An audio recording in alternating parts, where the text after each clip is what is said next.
டெல்லியில என்ன சார் நடக்குது? எடப்பாடி பழனிசாமி போய் பார்த்துட்டு வந்தாரு. செங்கோட்டையன் அவர்கள் 2 முறைக்கு மேல போய் பார்த்துட்டு வந்துட்டாரு. நடிகர் சந்திரபாபு படத்தில் ஒரு பாட்டு வரும்ல, ஒன்றுமே புரியல உலகத்தில் என்னமோ நடக்குது மர்மமாக இருக்குது. பாஜகவோடு கூட்டணி இருந்த காலங்களிலும் சரி, எதிரான நிலைப்பாட்டு இருப்பது பாஜகவினுடைய எந்த தலைவரோடு, முதல் கட்ட இரண்டாம் கட்ட எந்த தலைவரோடும் திரு செங்கோட்டையனுக்கும் தொடர்பே கிடையாது. எடப்பாடி ஒப்புக்கொள்ளாவிட்டால் திரு செங்கோட்டையன் தலைமையிலேயே அதிமுக ஒன்றிணைந்த அதிமுகவை சசிகலா, தினகரன் எல்லோரையும் ஒன்றிணைத்து கூட்டணிக்கே வரமாட்டேன், கூட்டணியே வேணாம் அப்படின்ற எடப்பாடி அவர்கள் மனம் மாறி இறங்கி வந்திருக்கிறாரு. அப்போ ஆட்டோமேட்டிக்காக அமித்ஷா அவர்கள் என்ன கண்டிஷன் வச்சிருந்தாரோ அதுக்கு ஒத்துக்கிட்டாரு தானே அர்த்தம். அதுக்கு என்ன ஒரு முரண் இருக்க போகுது? அண்ணா திராவிட முன்னேற்ற கழகம் மிக அதிகமான இடங்களில் போட்டிட்டால் தான் அவங்க தனித்து ஆட்சி அமைக்க முடியும். நான் சொல்லியிருக்கேன் 150 இடங்கள்லையாவது போட்டியிடணும்னு சொன்னேன். அதற்கு இடையூறு ஏற்படுத்துகிற வகையில் கூடுதல் இடங்களை பாஜக பெற வேண்டும் அல்லது கூட்டணி ஆட்சி என்கிற நிர்பந்தம் இருக்குமே என்றால் திரு எடப்பாடி ஒப்புக்கொள்ள மாட்டார். ஸோ பாஜக என்ன நினைக்கிறாங்களோ அதை எக்ஸிக்யூட் பண்ணக்கூடிய ஒரு நபரா நிச்சயமா இருப்பார். அந்த நேரத்தில் கட்சியின் நலன் முக்கியம் என்பதை திரு செங்கோட்டையன் அவர்களும் உணர்ந்து செயல்படும். அப்போ கட்சியில் ஒரு பெரிய பொறுப்பு அல்லது அவருக்கு ஒரு பவர் அதிகமாக இருக்கணும் அப்படின்னா பொதுச் செயலாளர் பதவி தான். நிச்சயமா. அப்போ செங்கோட்டையன் அதிமுகவோட பொதுச் செயலாளர் ஆகிறாரா அப்படின்ற ஒரு கேள்வி வருது. ஆமாம், செங்கோட்டையனை அதிமுகவில் பாஜகவோட கேம் ஸ்டார்ட் ஆகிடுச்சுன்னு எடுத்துக்கலாமா? நிச்சயமா பாஜக இந்த காலத்தில் இந்த சூழலில் இதை நாம் கையில் எடுத்தால்தான் நாம் தொடர்ந்து தமிழ்நாட்டில் பாஜக 7 வருஷத்துக்கு முன்னாடி போனால் கட்சியை உடைச்சதும் பாஜக, இப்போ 7 வருஷத்துக்கு அப்புறம் கட்சியை ஒன்று சேர்க்கணும்னு நினைக்கிறதும் பாஜகவா?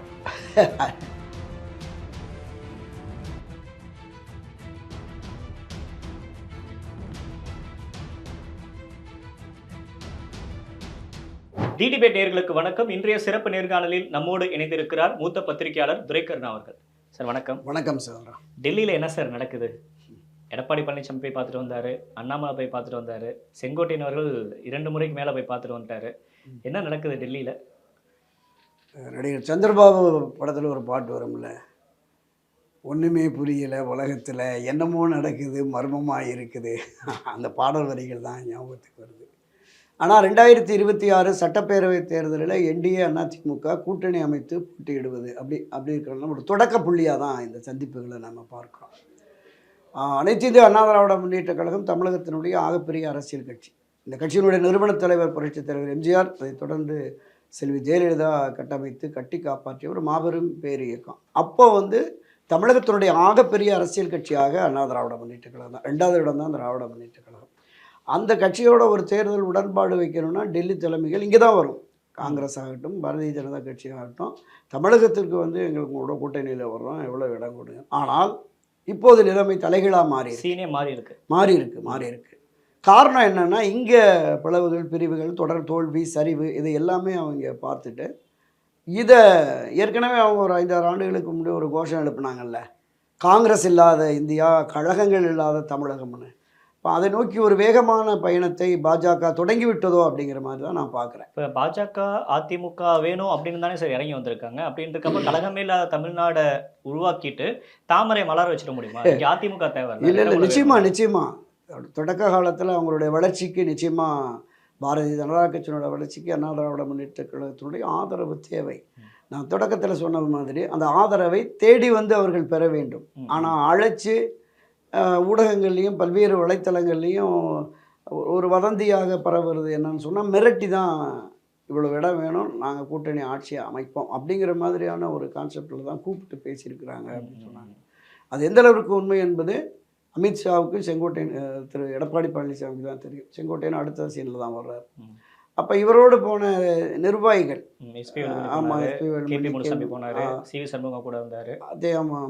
தம்பித்துறை உட்பட மூத்த தலைவர்கள் இருந்தாங்க.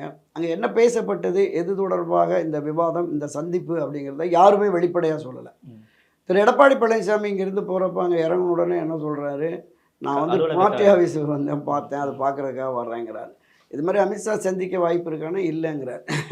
முதலமைச்சரே சட்டசபையில் சொன்னது மாதிரி மாறி 2-3 காரில் மாறி தங்குமிடத்தை மாறி போகிறாரு. எதுக்காக என்னன்னு தெரியல. ஒரு அரசியல் கட்சியினுடைய தலைவர், ஒரு தேசிய தலைவரை, மத்திய அமைச்சரை சந்திக்க போகிற போது அது வெளிப்படையாகவே தெரிஞ்சுக்கலாம். ஏன்னா ஒரு விஷயம் உதடு கடந்தால் உலகு கடக்கும்னு சொல்லுவாங்க. அவரை பற்றிய விஷயம் இங்கேருந்து போகிறபோதே அமித்ஷா அழைப்பின் பேரில் போகிறாரு. அங்கே இது தொடர்பாக பேச போகிறாங்க அப்படிங்கிறது தான் வந்தது. ஏதாவது ஒரு வகையில் பாஜகவினுடைய நிர்வாகிகள் சொல்லிடுவாங்கல்ல, கூப்பிட்ருக்காரு அமித்ஷா பேசுவோம் அப்படிங்கிற மாதிரி. ஸோ அதை மறைத்தது ஏனென்று தெரியல. சரி, பார்த்துட்டு வந்ததாக சொல்லலாம். 2026 கூட்டணி தொடர்பாக பேசுனாங்க. இது தொடக்க பேச்சு தான், பின்னாடி போக போக தெரியும் அப்படிங்கிற மாதிரி சொல்லிட்டேன். இல்லை நான் நாட்டு மக்களினுடைய நலன் தொடர்பாக தான் பேசுகிறேன். பாஜகவோட அலைன்ஸ் போகிறதுல எடப்பாடிக்கு பிரச்சனை இருக்கு. அதனால தான் அவர் எதுவுமே வெளிப்படையாக சொல்லலை. பாஜகவோட கூட்டணியானா இன்னும் 6 மாதம் கழித்து பேசுவோம், எவ்வளோ நாள் இருக்குது, அது அந்த நேரத்தில் தான். எங்களுக்கு ஒரே எதிரி திமுக தான், மற்ற கட்சிகள் மேலே எங்களுக்கு இல்லைன்னு. ஆக உடன்பட்டு போகிறதுக்கு சம்மதம் அப்படிங்கிற மாதிரி தெரிவித்தார். இந்த சீட் ஷேரிங்கில் ஆட்சி அதிகாரத்தில் பங்கு, அது எந்த அளவுக்கு திரு எடப்பாடி ஒப்புக்கொள்ள போகிறார் அப்படிங்கிறதா தெரியுது எனக்கு. நமக்கு பொதுவாக டெல்லி வட்டார தகவல்கள், இங்கே இருக்கிற ஊடகங்கள், ஊடகவியலாளர்கள், அரசியல் விமர்சகர்கள் என்ன சொல்கிறாங்கன்னா, 50-50 சீட் ஷேரிங் கேட்டாங்க. பாதி என்டிஏவுக்கு பாதி, அதிமுக பாதி. என்டிஏ அணியில் இருக்கிற மற்ற தோழமை கட்சிகளுக்கு அவங்க பிரித்து கொடுக்குறது, அதிமுகவில் இருக்கிற 2 தோழமை கட்சிகளுக்கு இவங்க கொடுத்துறது அப்படிங்கிற மாதிரி. அப்படி ஒரு நிலைப்பாடு வந்ததுன்னா நிச்சயமாக தனித்து அதிமுக ஆட்சி அமைக்க முடியாது. அப்போ தனித்து ஆட்சி அமைக்கணும்னா குறைந்தபட்சம் ஒரு 150 தொகுதிகளிலாவது நிற்கணும். மீதமுள்ள 84 தொகுதி என்டிஏ கொடுத்து, என்டிஏல இருக்கிற பாமக, தேமுதிக, அமமுக, தமாக போன்ற அரசியல் கட்சிகளுக்கு அவங்க கொடுத்தது போக மீது அவங்கள ஒரு கணிசமான தேமுதிக, எஸ்டிபிக்கு 1-2 இவர் தான் கொடுக்கணும். அங்கே இருக்கிற மற்ற அரசியல் கட்சிகள் கடந்த தேர்தலில் நாடாளுமன்ற பொது தேர்தலில் என்டிஏ கூட்டணியில் அணிவகுத்திருந்த அரசியல் கட்சிகளுக்கு பாஜகவுக்கு கிடைக்கிற பங்குல தான் கொடுக்கணும். அப்போ இது மீண்டும் 2026 அதிமுக ஆட்சி என்று பிரகடனப்படுத்தப்பட்டு இவர் பிரச்சாரத்தை தொடங்கும் பொழுது கூடுதல் இடங்களில் நின்றாதான், ஒரு 150ஆவது நின்றாதான் இவருக்கு ஒரு தனி மெஜாரிட்டி கிடைக்கும், அதிமுகவுக்கு கிடைக்கும். அதை தாண்டி அதிகமான இடங்களில் பாஜகவுக்கு கொடுத்துட்டாருன்னா மிக குறைந்த இடங்கள் வரும்போது கட்டாயம் வந்துடும், கூட்டணி ஆட்சி என்கிற நிர்பந்தம் வந்துடும். நீங்கள் ஒரு 90-100 இடங்களுக்கு கீழே அதிமுக வெற்றி பெற்று அவர்கள் மீதமுள்ள இடங்களில் வெற்றி பெற்றால் அவர்களை ஆட்சியில் பங்கு என்கிற மாதிரியான ஒரு நிலைப்பாட்டை கொண்டு வர வேண்டிய அவசியம் இருக்கிறது. அப்போ இதில் எது தொடர்பாக பேச்சுவார்த்தைகள் அங்கே நடந்தது, அதை தொடர்ந்து திரு செங்கோட்டையனை ஏன் அழைத்தார்கள் அப்படிங்கிறத இப்போ மிகப்பெரிய கேள்விக்குறியாக இருக்குது. ஏன்னா பாஜகவோடு கூட்டணி இருந்த காலங்களிலும் சரி, எதிரான நிலைப்பாட்டை பற்றி பாஜகவினுடைய எந்த தலைவரோடு, முதல் கட்ட 2ஆம் கட்ட எந்த தலைவரோடும் திரு செங்கோட்டையனுக்கும் தொடர்பே கிடையாது.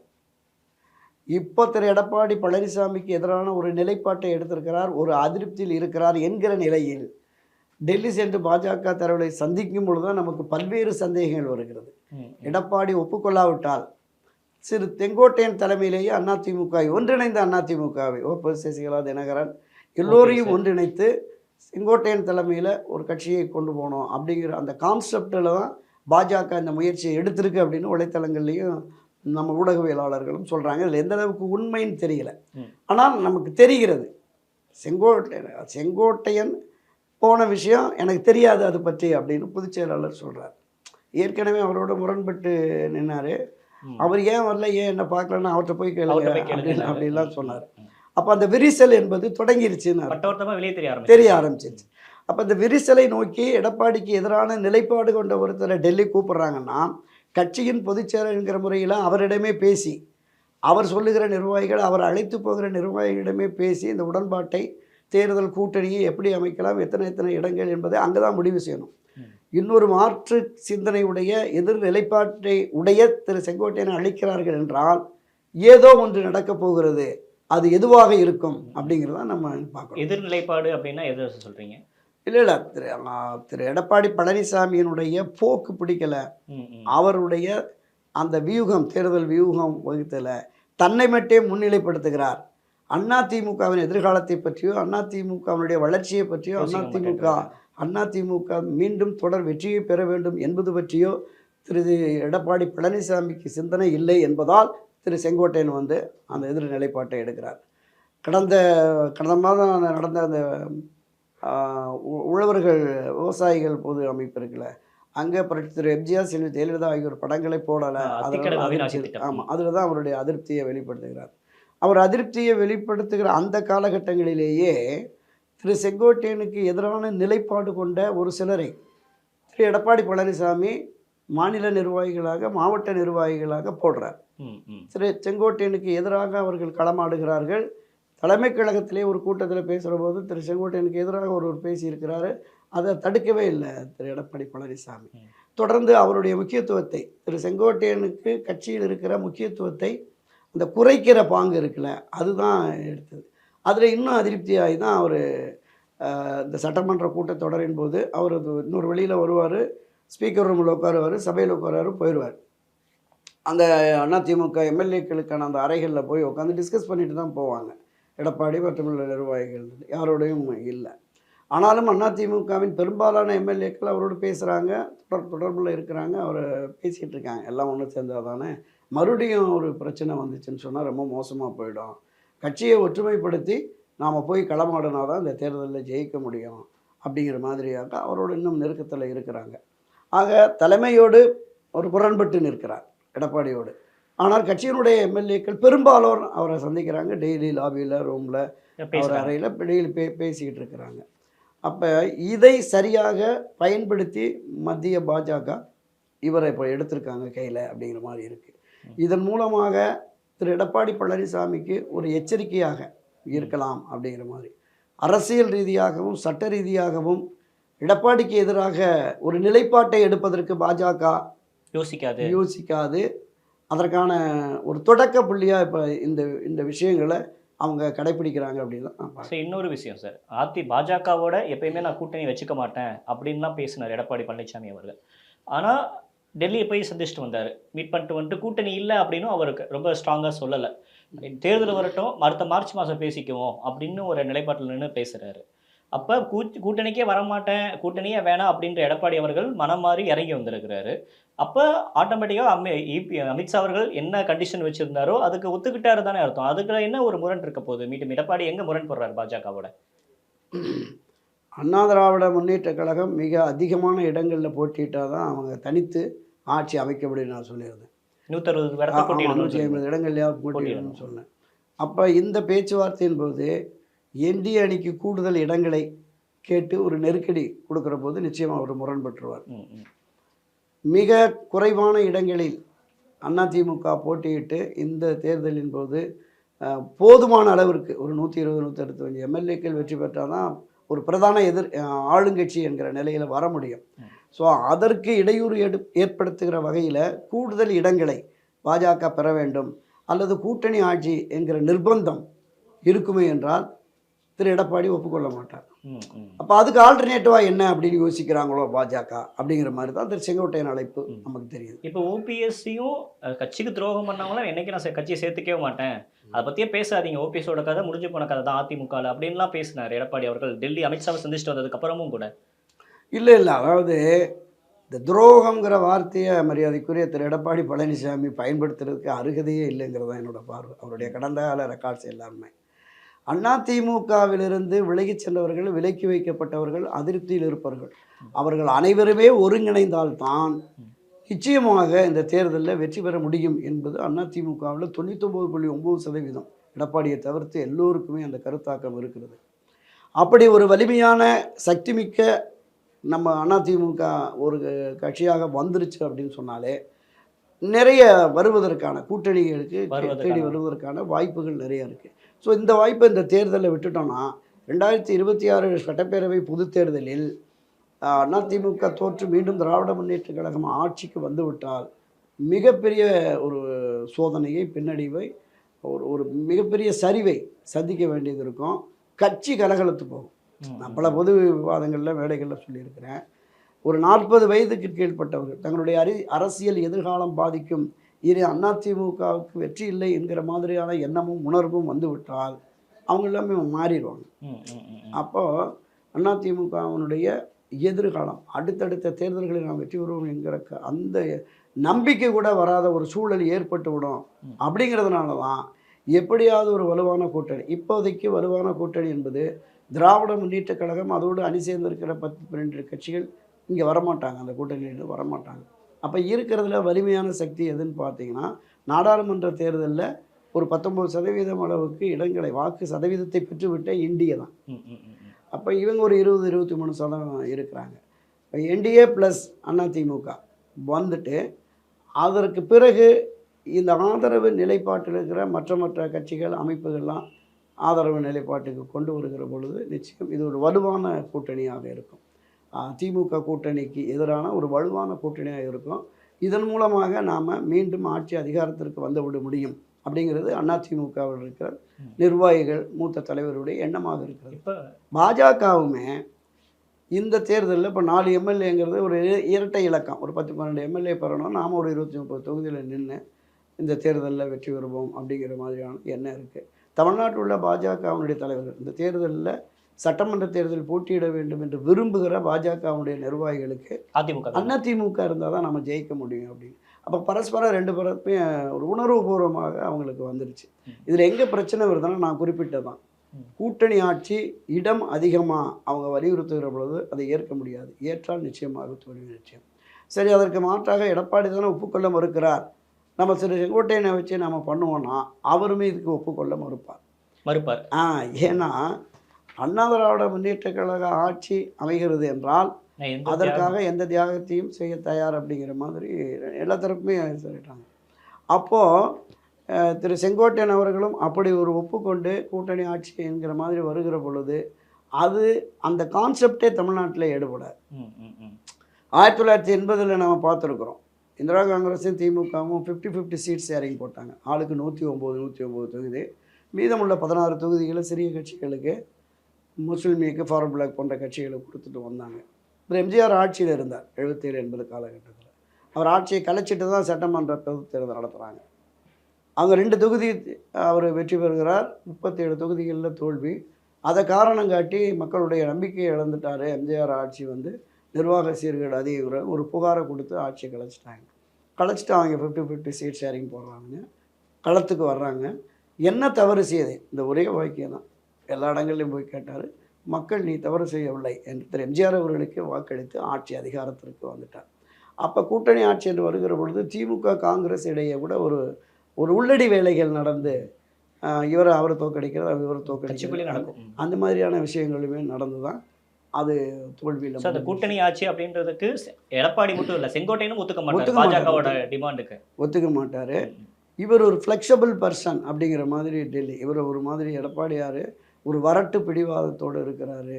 தன்னை வந்து மரியாதைக்குரிய புரட்சி திரு எம்ஜிஆர் ஜெயலலிதா மாதிரி மிகச்சிறந்த ஆளுமையாக தன்னை இவர் கருதி கொண்டு செயல்படுகிறார். இவருடைய போக்கு சரியானது இல்லை. இவர் பொதுவெளிகள்லேயும் மக்கள் மத்தியிலும் கூட பெரிய அளவு ஆதரவு இல்லை. தொண்டர்கள் மத்தியிலும் அதிருப்தி, தொடர்ந்து தோல்வியை தந்து வருகிறார்.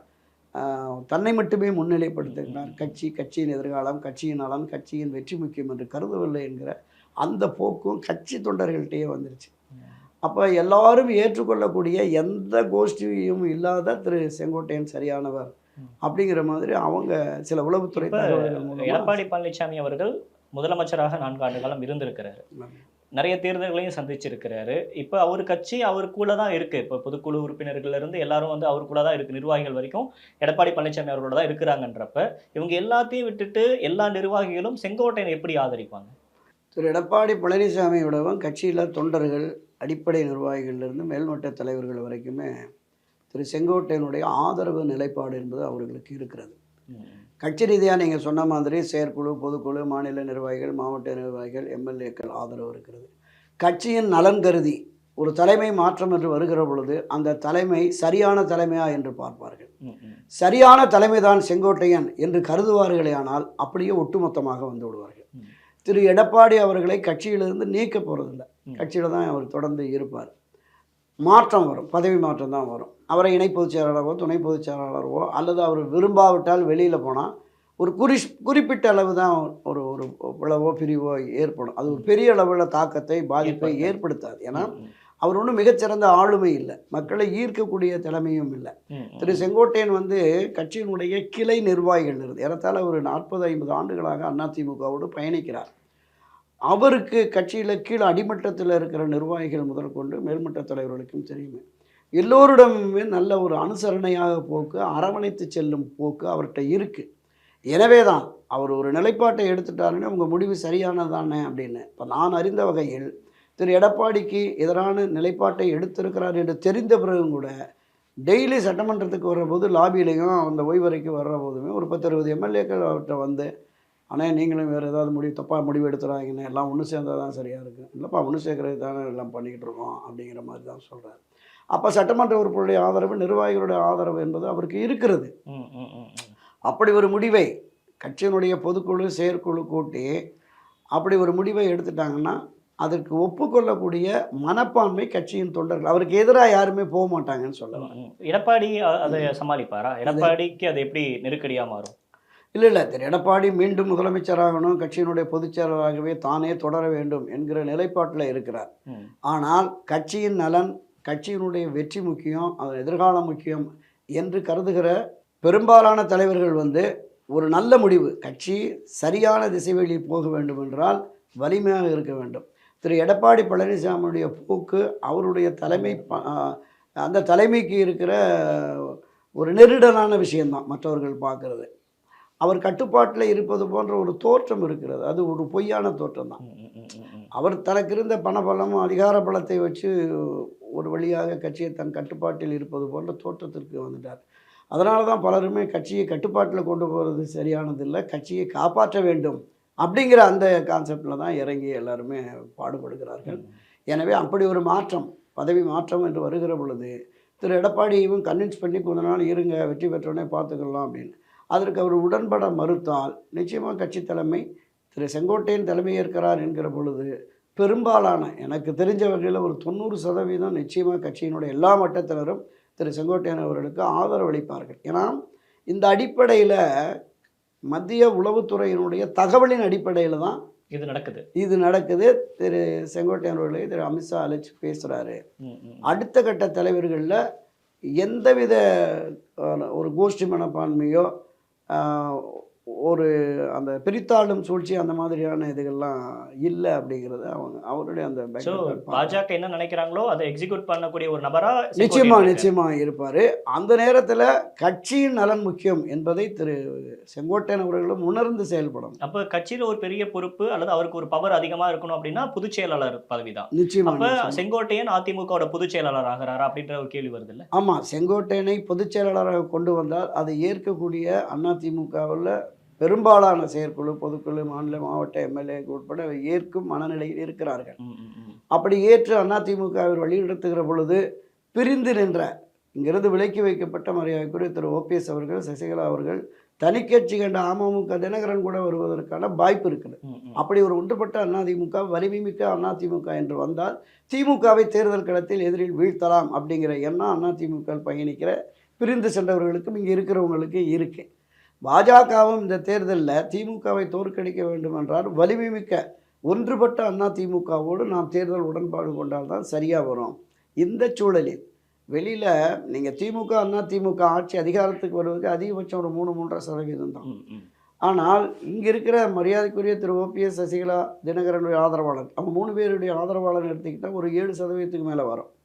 21 எல்லாம் ஒன்னா தானே சார் இருந்தாங்க, அமமுகவை தவிர. 21 அமமுகவை தவிர மற்ற எல்லாரும் ஒன்னா தான் இருந்தாங்க. ஆமாம், அதாவது ஆட்சி மாற்றம் என்று மக்கள் விரும்புகிற பொழுது அது மாறி மாறி வரும். அது அதிமுகவினுடைய வெற்றி தோல்வி என்பதும் நாம் சகஜமாக பார்த்தோம். 1996 மரியாதைக்குரிய செல்வி ஜெயலலிதாவே தோற்று போனார்ல, 151 தொகுதியில் போட்டு வெற்றி பெற்று 91-96 காலகட்டத்தில் ஆட்சி அதிகாரத்தில் இருந்த அதிமுக 96 தேர்தலில் 4 இடங்கள் தான் கட்சி தலைமையை தோற்கக்கூடிய நிலை. அப்போ அது என்ன பாடம் புகட்டுதுன்னா, ஒரு கட்சியின் தலைமை சரியான திசைவெளியில் செல்லாவிட்டால், தவறான முடிவுகளை எடுத்து தவறான பாதையை கட்சி அழைத்து செல்கிறார் என்று கருதினால் தலைமைக்கே பாடம் புகட்டுவார்கள் அதிமுக தொண்டர்கள் என்பது எடுத்துக்காட்டுதான் அது. அதே அடிப்படையில் திரு எடப்பாடிக்கு எதிரான மனநிலையும் இப்போது அதிமுகவில் பல்கி பெருகிவிட்டது. அதிமுகவில் பாஜகவோட கேம் ஸ்டார்ட் ஆகிருச்சுன்னு எடுத்துக்கலாமா? நிச்சயமா பாஜக வந்து இந்த காலத்தில், இந்த சூழலில் இதை நாம் கையில் எடுத்தால்தான் நாம் தொடர்ந்து தமிழ்நாட்டில் பாஜக 7 வருஷத்துக்கு முன்னாடி போனால் கட்சியை உடைச்சதும் பாஜக, இப்போ 7 வருஷத்துக்கு அப்புறம் கட்சியை ஒன்று சேர்க்கணும்னு நினைக்கிறதும் பாஜகவா? அதாவது அந்த தர்மயுத்தம் தொடங்கிய அந்த முதல் தர்மயுத்தம் ஓபிஎஸ் தொடங்கின போது நிச்சயமாக அவங்க தான் பின்னணியில் இருந்தாங்க. ஆனால் திமுக அந்த அதிமுக எம்எல்ஏக்களை விலை வீசி அவங்க ஆட்சி அதிகாரத்தை, இந்த ஆட்சியை கலைச்சிருவாங்க அப்படிங்கிற ஒரு சூழல் தெரிஞ்சதுனால மத்திய பாஜக வந்து கை கொடுத்து தர்ம யுத்தத்தை முடிவுக்கு கொண்டு வந்து ஆட்சி அதிகாரத்திற்கு கொண்டு வந்தார்கள். இந்த 4½ ஆண்டுகள் ஆட்சிக்கும் பின்னணியில் பாஜக இருந்ததுங்கிறத நம்ம பார்த்தோம் பல்வேறு சந்தர்ப்பங்களில். இன்றைக்கு திரு எடப்பாடி பழனிசாமி 2023 தான் ஒட்டும் இல்லை உறவும் இல்லை பாஜகவோடு நீ எங்களுக்கு தேர்தல் உடன்பாடே இல்லை அப்படின்னு வெளியில் வர்றார். என்ன தவறாக கணக்கு போட்டார்னா, பாஜகவிலேருந்து வந்துட்டா சிறுபான்மை நமக்கு வாக்குகள் சிறுபான்மை வாக்குகள் நிறைய வரும், அங்கே இருக்கிற காங்கிரஸ் விசிகா பொது உடைமை கட்சிகளை கூட கொண்டு வந்துடலாம். ஏன்னா அவங்க இடம் குறைவாக கொடுத்துருந்தாங்க அந்த தேர்தலில் 6-6ன்னு அவங்களுக்கு, காங்கிரஸுக்கு மட்டுமே கூடுதலாக கொஞ்சம் இடங்களை கொடுத்து வச்சுருந்தாங்க. எனவே கூடுதலான இடங்களில் போட்டியிட வேண்டும். ஆட்சியில் இருக்கிற திமுகவுக்கு எதிரான மனநிலை இருக்கிற அந்த கட்சிகள் இங்கே வருவதற்கு வாய்ப்பு இருக்குன்னு கருதினார். அது இல்லை, நடக்கலை. 2024 நாடாளுமன்ற பொதுத் தேர்தலையும் நடக்கலை. 2026 தேர்தலையும் கூட அது நடக்குமாங்கிறது மிகப்பெரிய சந்தேகம். எல்லோரும் அங்கேயே இருக்கிறாங்க. எங்களுக்குள்ள விவாதங்கள் இருந்தாலும் பிரச்சனைகள் இருந்தாலும் எங்களுக்குள்ள பிரிவு வராது அப்படிங்கிற மாதிரி திமுக தலைவரும் முதலமைச்சருமான ஸ்டாலினும் தெரிவிக்கிறாரு. அந்த அவருடைய 72வது பிறந்தநாள் 73வது பிறந்தநாள் விழாவில் பங்கேற்ற அரசியல் கட்சி தலைவர்கள் அந்த உறுதிப்பாட்டை சொன்னாங்க. அப்போ இப்போதைக்கு வலுவான கூட்டணி என்று பேசி வருகிறார்னா அதிமுகவிற்கு வலுவான கூட்டணி என்டிஏ தான் அப்படிங்கிற மாதிரி. இன்னொரு முயற்சியும் பண்ணார் திரு எடப்பாடி. தாவேகாவை தமிழக வெற்றி கழகத்தை முயற்சியார், அது கை கொடுக்கல, ஃபெயிலியர் ஆயிடுச்சு. ஸோ லாஸ்ட் ஆப்ஷன் எடப்பாடி அவர்களோட லாஸ்ட் ஆப்ஷன் இந்தியாக்குள்ளே போயே ஆகணும், வேற வழியே ஆமாம் போயே ஆகணும். அதில் வந்து அவங்க எல்லா நிபந்தனைகளுக்கும் உட்பட்டு கட்சியினுடைய தனித்தன்மையை, கட்சியினுடைய அந்த அந்த ஹோல்டு அவர் பிடிமானத்தை தளர்த்தி விடக்கூடாது அப்படிங்கிறது தான். இவர் இருந்தாலும் சரி, திரு செங்கோட்டையன் வந்து இருந்தாலும் சரி, அதிமுகவினுடைய தனித்தன்மை. ஏன்னா இங்கே 7 முறை தமிழ்நாட்டை ஆண்ட கட்சி. அதனால அந்த ஒரு மிகப்பெரிய பாரம்பரியம். பெரிய புரட்சித்தலைவர் எம்ஜிஆர் 77, 80, 84 ஒரு தொடர் வெற்றி பெற்றார். அதே மாதிரி செல்வி ஜெயலலிதா 91, 2001, 2011, 2016 4 முறை 7 ஆண்டுகள் ஆட்சி, 31 ஆண்டுகள் ஆண்ட இந்த கட்சி. அது எந்த தேசிய கட்சியானாலும் மாநில கட்சியானாலும் அந்த கட்சிகளுக்கு அடிபணிந்து போய்விடக்கூடாது. தன்னுடைய தனித்தன்மையை நிலைநிறுத்தணும். எந்த தலைவர் தலைமையேற்று நடத்தினாலுமே கட்சி முக்கியம், கட்சியின் வளர்ச்சி முக்கியம், கட்சியின் வெற்றி முக்கியம் என்கிற கண்ணோட்டத்தில் அந்த முடிவை எடுத்தார்களானால் தமிழகத்தில் தொடர்ந்து அதிமுக என்ன நடக்குது அப்படின்றத பொறுத்து